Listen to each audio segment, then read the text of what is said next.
সমালোচনার জবাব কিভাবে দিতে হয় সেটাই দেখিয়ে দিলেন ভারতের প্রধান কোচ গৌতম গম্ভীর। নিজের কোচিং ক্যারিয়ারের প্রথম আইসিসি টুর্নামেন্টেই ভারতকে এনে দিলেন শিরোপা।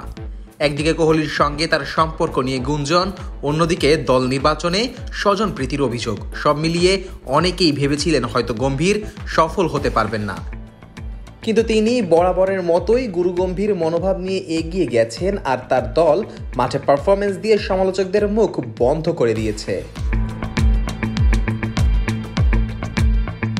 গৌতম গম্ভীর যখন ভারতের প্রধান কোচ হিসেবে নিয়োগ পেলেন তখনই বিতর্ক শুরু হয়ে যায়। ভারতের ক্রিকেটের ইতিহাসের অন্যতম সেরা ব্যাটসম্যান হলেও কোচ হিসেবে তার অভিজ্ঞতা ছিল সীমিত। আইপিএলে কলকাতা নাইট রাইডার্স ও লখনৌ সুপার জায়ান্টসের মেন্টর হিসেবে কাজ করলেও জাতীয় দলের দায়িত্ব নেওয়া একেবারেই ভিন্ন চ্যালেঞ্জ।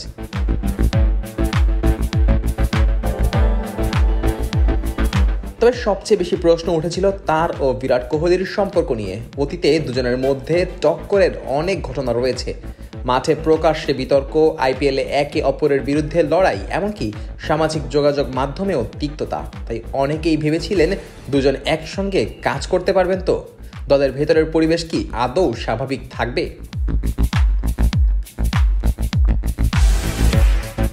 এই বিতর্কের মধ্যেই শুরু হয় গম্ভীরের কোচিং অধ্যায়, আর শুরুটা একদমই সুখকর ছিল না। প্রথম চ্যালেঞ্জেই শ্রীলঙ্কার বিপক্ষে ওয়ানডে সিরিজে হেরে যায় ভারত।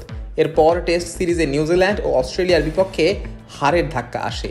নতুন কোচের অধীনে এমন শুরুর পর অনেকেই তার যোগ্যতা নিয়ে প্রশ্ন তোলেন। ইনসেক্ট রিপেলেন্ট মাস্টার ব্যাচ যুক্ত আরএফএল ওয়াট্রো, কাপড় যত্নে রাখার নাম্বার 1 সলিউশন। শুধু খারাপ ফল নয়, দল নির্বাচনের ক্ষেত্রেও সমালোচনার মুখে পড়তে হয় গম্ভীরকে। তার আইপিএল অভিজ্ঞতা এবং কলকাতা নাইট রাইডার্সের সঙ্গে অতীত সংযোগের কারণে অনেকে অভিযোগ তুলতে থাকেন তিনি কেবল কলকাতা নাইট রাইডার্সের খেলোয়াড়দের প্রাধান্য দিচ্ছেন। ভারতীয় দলে হর্ষিত রানা, বরুণ চক্রবর্তী, শ্রেয়াস আইয়ার, রিঙ্কু সিংদের অন্তর্ভুক্তি দেখে সমালোচকরা সরব হন। অনেকে তখন বলতে শুরু করেন জাতীয় দলকে Kolkata Knight Riders B team বানিয়ে ফেলেছেন গম্ভীর।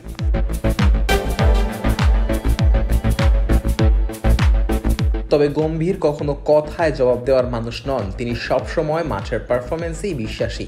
তার আস্থার প্রতিদান দিয়েছেন তার খেলোয়াড়রা। হর্ষিত রানা চ্যাম্পিয়ন্স ট্রফিতে ম্যাচ খেলার সুযোগ না পেলেও বরুণ চক্রবর্তী সেরা সময়ে পারফর্ম করেছেন, আর শ্রেয়াস আইয়ার তো ফাইনালে দারুণ ইনিংস খেলে ভারতকে জয়ের পথে এগিয়ে নিয়েছেন।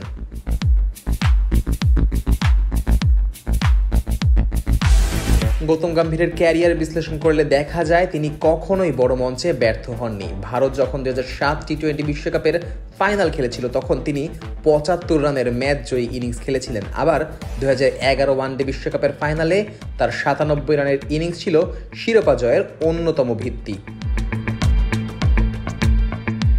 তবে এবার তিনি ছিলেন ভিন্ন ভূমিকায় কোচ হিসেবে। তবুও ফাইনালের মঞ্চে তার জয়ের ইতিহাস বজায় থাকলো। দলকে চ্যাম্পিয়ন বানিয়ে প্রমাণ করলেন তিনি শুধু ভালো খেলোয়াড়ই নন, দুর্দান্ত কৌশলীয়। তার হাতে ভারত ভবিষ্যতে আরও অনেক শিরোপা জিততে পারে, সেটার ইঙ্গিতও পাওয়া গেল। গৌতম গম্ভীর শুধু একজন কোচ নন, তিনি একজন দৃষ্টান্ত। সমালোচকদের তোয়াক্কা না করে কিভাবে নিজের সিদ্ধান্তের প্রতি আস্থাশীল থাকতে হয়, কিভাবে দলকে একত্রিত করে বড় মঞ্চের সাফল্য আনা যায়, তিনি সেটাই দেখিয়েছেন। শিরোপা নিয়ে ঘরে ফিরেছেন আর নিজেকে প্রমাণ করেছেন। তাই তাকে গুরু গম্ভীর বলতেই হয়। Najmus Sakib, on field.